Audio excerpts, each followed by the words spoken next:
All right, Shalom. Shalom. I want to give all praise to Yahweh. Oh, east is that way, brother. I want to give all praise and honor and glory to Yahweh, Hashem, Yahushai, Hashem, Rakakwadash. and double honors to our apostles, the elders of Great Millstone, who rule well, taught us his truth. Peace, blessings, salutations to the hopeful elect. You know, the brothers are doing this work in truth and sincerity, and to the sincere Akwaf, the sisters listening and learning, to USA Shalom. Shalom, shalom. All right, so me and the brothers was just basically, dialoguing, and we was through the spirit trying to figure out what kind of video we was going to put up, what lesson we're going to put up. But we came to the conclusion that we're going to enter into what's going on. Good. I just turned it up. Yeah, it's pretty cool. We basically came to the conclusion we're going to talk about entering in the straight gate because, we're living in times, man. Obviously, we're in the fourth quarter of this thing. We're living in times right now where things are going to start being a lot harder for brothers, with the whole mandates and everything going on. And eventually, prophecy lets us know that, things are going to get a lot worse during Jacob's trouble. It's going to be a lot worse for trying to, sustain yourself with jobs, food, water, sustenance, and necessities, man. And we know it's going to be trying times. It's going to be that great time of tribulation, that great time of temptation is on its way, man. So we wanted to start with, we wanted to basically, just call this, endure, and, enter ye into the straight gate. All right. That's what it is. It's Matthew 7, starting at 13. It says, enter ye in at the straight gate, for wide is the gate, and broad is the way that leadeth to destruction, and many there be which go in thereat. Because straight is the gate, and narrow is the way which leadeth unto life, and few there be that find it. And to sum that up, man, trying to get into the kingdom of heaven, man, there's only one path to get to the kingdom of heaven. There's only one path to, salvation. There's no shortcuts. You can't cheat Yahweh Shem Yahushai. You can't sit here and be lukewarm. You can't sit here and be, a little bit in, a little bit out. There's only one path, man. There's only one path. Read that again, brother. Yep, it says Matthew 7 and 13. It says, no, I'm going to 14. Because straight is the gate, and narrow is the way which leadeth unto life, and few there be that find it. And few there be there that find it, man. We got to, say, call Haloyim Yahweh Shem Shah for even giving us this truth or the instructions on how to navigate the path for the straight gate, on how to, conduct ourselves in the times that are coming, man, because it's going to start getting a lot harder for brothers to sustain themselves in Great Babylon, man. It's going to be a lot harder for brothers to, take care of their families, have a means of income, and this is when we got to rely on Yahweh Shem Yahushai even more. We can't waver in the truth. We can't waver on the path that we're walking because there's only one path to salvation, man. There's not many paths. There's only one path, man. You can't, how they say there's many ways to become a millionaire. There's not many ways to to inherit the kingdom of heaven, man. There's only one path, man.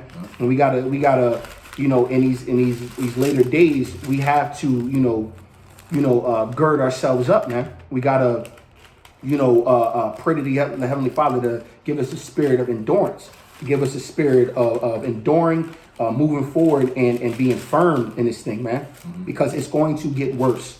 Yeah.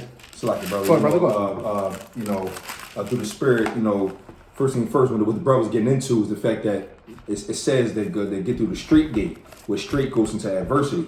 You know what I mean? So we're gonna get into Second Esdras, the 7th chapter at some point. But I got it right here. Yeah, not yet though. I'm saying I got it. We're gonna splurge that one. Yeah. But it's going into the fact that you gotta go through some things and be tried through the fire in order to get to that heavenly kingdom. But first thing first, salvation. You know what I mean? This is Sirach or Ecclesiasticus 2, and I started at the top. My son, if thou come to serve the Lord, prepare thy soul for temptation. Set thy heart aright and constantly endure, and make not haste in the time of trouble. So we're coming in a time of great tribulation. We're coming in a time where brothers might waver because they're hasting. They're like, oh shit, oh damn, I just lost my job. Or, oh damn, I got to figure out how to pay this. I got to figure out how to do this. And you might think of doing things that are contrary to this truth, that are contrary to the straight gate, that are contrary to, Yahweh Shem Yahushai, man. And we need to understand that we need to endure you must endure until the end, and the same shall be saved. All right. So we must, understand that we got to be tried through this fire. The great tests are coming, man. All brothers, man, in this truth are going to be tested in some way, shape, or form. All right, and we need to understand that, Yahweh Shem Yahushua will not forsake us, man. We got to understand that these are tests to harden us. These are tests to try us through the fire so we can come out like purifying gold, man. Go ahead. Verse 3, cleave unto him and depart not away, that thou mayest be increased at thy last end. So it says, cleave unto him. And who's that cleaving unto? Yahweh Shem Yahushua, man.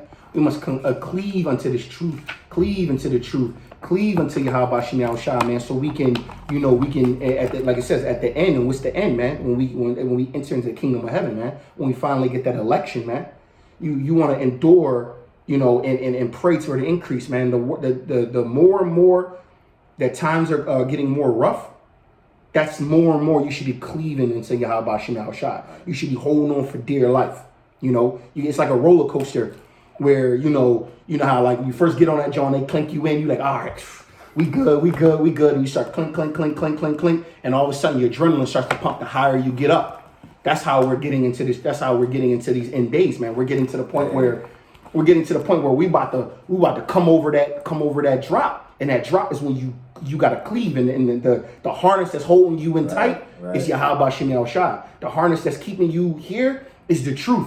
And the more that you get higher, your anxiety starts to come. Some people, oh, let me off. Mm-hmm. They're not trusting in the harness. They're not trusting in Yahweh Shem Yahushua. And then when you're about to come over that peak and you about to hit that drop, what do? You either grab on as tight as you can and squeeze. And that's how we got to be with Yahweh Shem Yahushua in these later times. Man, you got to hold on for dear life, because here comes the roller coaster. Here comes Esau coming in like a great flood. Here comes all these trials and tribulations, man. Here come all these hardships. But the more, if we prove to Yahweh Shem Yahushua that we believe that he has our backs, he will have your back. All right? Go ahead. Get my meat? Yeah, I'm going to go to verse 10. I'm going to end off there. Go ahead, brother. It says, whatsoever is brought unto thee, take thee cheerfully, and be patient when thou art changed to a low estate. For gold is tried in the fire, and acceptable men in the furnace of adversity. Believe in him, and he will help thee. Order thy way aright, and trust in him. And I can attest to this right now, man. I just recently, I've been with a company for 10 years. I'm no longer with this company. And, I'm not saying that I'm brought to a low estate because of that. It's just more of, that security that I had is no longer there. And one of the first things I did was I just prayed to Yahweh Shem Yahushua, and I just told him, I trust in you. I know you got me. I'm gonna just leave it at that. And and this is the trying time that I'm going through. This is when, read that one part again, brother. It says, what part was that? It says, for gold is tried in fire, and acceptable men in the furnace of adversity. Believe in him, and he will help thee. Order thy way aright, and trust in him. Order thy way aright. Pray that the Most High leads you in the right direction.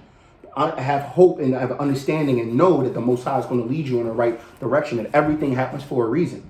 That even if you might feel, brought down low or in despair, everything is happening for a reason, because you're being tried through the fire, and being tried through the fire. If you can endure and you can trust in the Lord, you're going to come out a warrior. You're going to come out like fine gold. You're going to come out polished and furbished.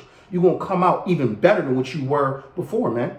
So that slight adversity, that slightness of being brought low, the slightness of losing your job or losing a woman or whatever you brothers cling on to at the moment, understand that everything happens for a reason, man. The Most High is preparing you for something greater, especially when you're in this truth. You got to believe that. All right. Verse 7, ye that fear the Lord, wait for his mercy, and go not aside, lest ye fall. Ye that fear the Lord, believe in him, your reward shall not fail. Ye that fear the Lord, hope for good, and for everlasting joy and mercy. Look at the generations of old, and see, did any ever trust in Yahweh, and was confounded, or did any abide in his fear, and was forsaken? Or whom did he ever despise that called upon him? Because the Most High is not a man to lie, man. He swear by himself. So it literally said, look at the days of old. Have any of our forefathers ever been forsaken by Yahweh Shem Yahushua that was doing the right things, that prayed to him, that called to Yahweh Shem Yahushua? Has any of them ever been forsaken, man? Has the Most High ever went back on his word ever? No, Yahweh is he's the only thing he's bound to is his word. Is his word, exactly. Yeah. And that's so brothers. The reason why we hopefully, Lord willing, this lesson is edifying. as well as uplifting, because we're going to have to, you know, as a labor of love, let you know the dangers that are coming to us, right? But at the same time, give me you understanding that we have hope. The nations don't have hope, Right. but we have hope. These 2/3 don't have hope, but we have hope. These people not in the truth don't have hope, but we have hope. That's why despair is something that consumes people. Despair consumes people because despair is basically the lack of hope. Despair means there's nothing else. It's it for me. It's over. That's why you have people who committing suicide and all types of stuff, because they're in complete despair. They have no hope. But we have hope. We have, you know, we can see in all this darkness, like Ariel would say, the light at the end of the tunnel. You know, we can see through the fog and the clouds that there's a light beaming through it. Yo, you see that over there? Mm-hmm. There's something over there. But we know that we in the valley of the shadow of death, that, you know, there's nothing but snares and holes everywhere. So we got to enter in through that straight and narrow gate, man. We got to enter in through the right path, man. We got to cling to Yahweh Shem Yahushua to stay on that linear progress to get to the kingdom of heaven, man. Mm-hmm. All right, what you got? I got Proverbs 3:25 and 26 is, be not afraid of sudden fear, neither of the desolation of the wicked when it cometh. For Yahweh Shem Yahushua shall be thy confidence, and shall keep thy foot from being taken. And then that's a great precept for what's coming, because we know Esau is going to come in like a flood pretty soon, man. We know that the famine of the word is going to happen. We know that these mandates are going to keep increasing over time. You think New York was the first one and the only one? No, eventually it's going to spread into each state. Each state and each legislation is going to have some clause where you can't work, shop, have any social liberties unless you are part of their system, man. Mm-hmm. And we know that's Esau and these devils coming in like a great flood, man. We know that they're going to try us, you know. But those, you know, read that last part. Keep your footing. Yeah, it says Proverbs the 3:26. It says for Yahweh Shem Yahushua shall be thy confidence, and shall keep thy foot from being taken. And how is Yahweh Shem Yahushua our confidence, man? Because he gave us the scriptures for our learning and our wisdom, man. Now, mind you, it's one thing to know the scriptures, but it's another thing to apply what you've learned. Use the wisdom and knowledge that you've obtained through the scriptures. And that's going to be the stability of the times going forward, especially in these end times that we're living in, man. We know that the great insurrection of the children of Israel is on its way. We know that a lot of brothers are going to lose their livelihoods and lose, you know, houses, cars, and whatever you holding on to in this world. We know that we must forsake it all to obtain the kingdom of heaven, man. We know we must. All right, this morning. Not sure that's on. All right, come on, man. I got something quick. Go ahead. This is Proverbs 24, and let me see. Where's that verse? In verse 16, it says, "For a just man falleth 7 times and riseth up again, but the wicked shall fall into mischief." And it's going into, you know, like you said, it's a straight gate, so it's a difficult and narrow path, man. So, you know, basically just saying that it's not always going to be easy. You know, it's not always going to be an easy feat. You know, you're going to come into times where your back is against the wall, and, you know, you may feel like there's no way out. But as long as you have faith in Yahweh Shem Yahushua, man, the Lord's going to open doors, man. He's going to break that wall down, man. You know, he's going to make a way for you. You know, and it all comes down to the choices you make. You know, so like you said, a just man falls 7 times, man. So, you know, if you fall or you make a mistake, man, you know, don't just adhere to that, man, and to feed into it, man. You know, just take it on the chin, man, and learn from it and grow from it and keep moving forward, man. Because like King Solomon said, he said, "Give me neither poverty nor riches," man. You know, because you don't want to be too full and then you feel like you don't need the Lord, but you also don't want to be too down to the point where you feel like you got to do something wicked in order just to get by, man. Kind of. You know, so you want to make sure that you constantly stay in a state of mind to where you're like, you know what, fuck it, bro. You know, it is what it is. I'm going through this, man. I'm going to get out of it because I know that, hey, this is me getting tried in that furnace. I'm going to come out refined on the other side of this, man. There's a light at the end of this tunnel, man. You know, there's this change at the end of this burning, man, you know. I'm usually catching hell, you on fire, you feel like you're getting fucked up. But just remember, look at it biologically, right? Anytime you have an injury, naturally your muscles and bones grow back stronger than they were before they were injured, man. Usually, right? You know, and even look at this. Any of you brothers into I know a lot of you brothers are into Dragon Ball Z. Look at the Saiyans. The Saiyan race. Anytime they had a near-death experience, they always recovered 2 times stronger than they were before they were brought down. They got stronger after every battle. Got stronger after every battle, man. And we're likened to those Saiyans, man. That's spiritual, man. When you look at it, Kinda. you know, we're likened to those Saiyans, a warrior race, man. You know, we're warriors through the spirit first, and then second, we're warriors through the flesh, man, through the body, man, and the physical.